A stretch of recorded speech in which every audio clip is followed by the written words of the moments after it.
Faith or works? I'm sitting here reading Galatians, the 3rd chapter, and I get to the part where it says, "For all who rely on the works of the law are under a curse, as it is written, curses everyone who does not continue to do everything written in the book of the law." That reading that, as soon as I read that, the Lord said, let me just say this. I see the Lord is showing me like someone that has went through some major, let me just say it how I see it. So what the vision that I'm getting is like a person who was boxing, and it wasn't going in your favor. Like, I'm seeing a person really beat down, like on one knee, trying to get back up or whatever. So yeah, and I see that, and the spirit I hear, "Get him up." It's like, get him back up.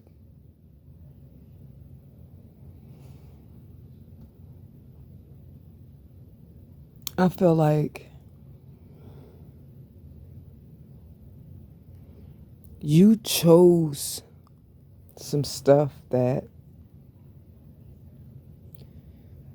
really put the relationship put God to the test. Let me just say that. You put God to the test. And you are now getting a spiritual beating. And granted, you might not be bloody and bruised on the outside, and people might not see this spiritual beating, but the agony,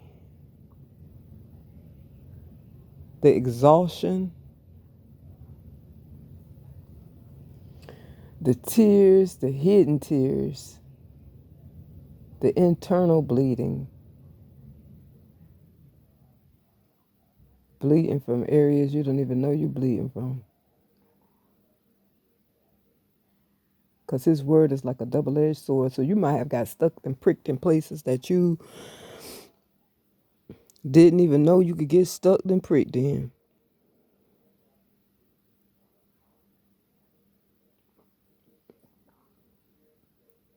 This spiritual beating is still covered,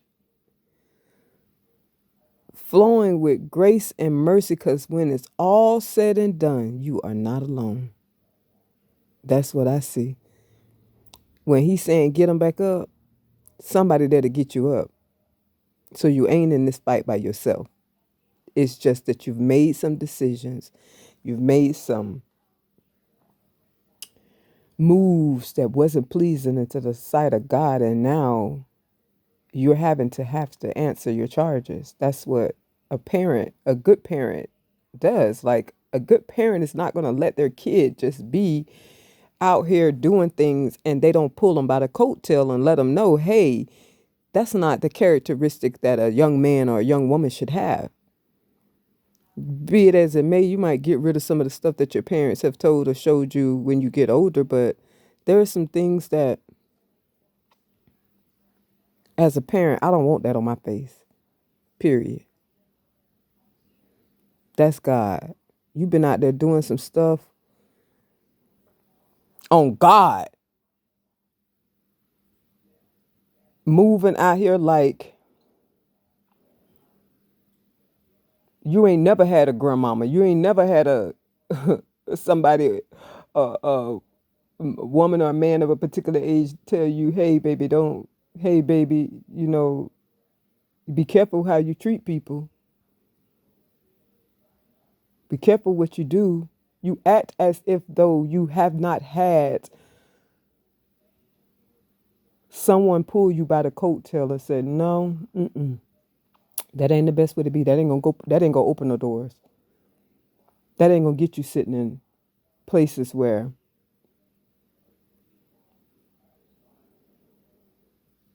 people will know your name. And even in that, do you want people to know your name by you being, oh, get away from, they go to the complaining, they go to guy that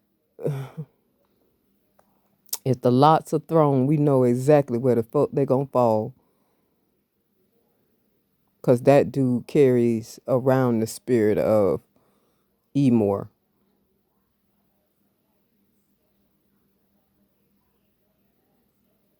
The truth is always beautiful because it allows you the opportunity to do to move forward, to do something different. When somebody divulges their truth to you, you have an opportunity to be like, oh, okay, that's their truth. Okay, that clicks in with what I'm aligned with, and or that doesn't really fall in line with where I got going on. When you get somebody's truth, you're able to decipher whether or not this is where I should be, this is not where I should be. But if you have people who are whole or swallowing back authentic their authenticity and their genuineness, and they're swallowing back their words, and they're swallowing back the person that would put, that would that would put ease to your mind, that wouldn't keep you in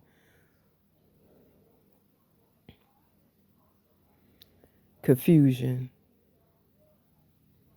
But even still, if you are being played in that aspect and you are in confusion and it's keeping you out of balance or whatever, it's on you to make sure that you're where you need to be at. It's on you. You're the only person who knows what feels good to you and what doesn't feel good to you.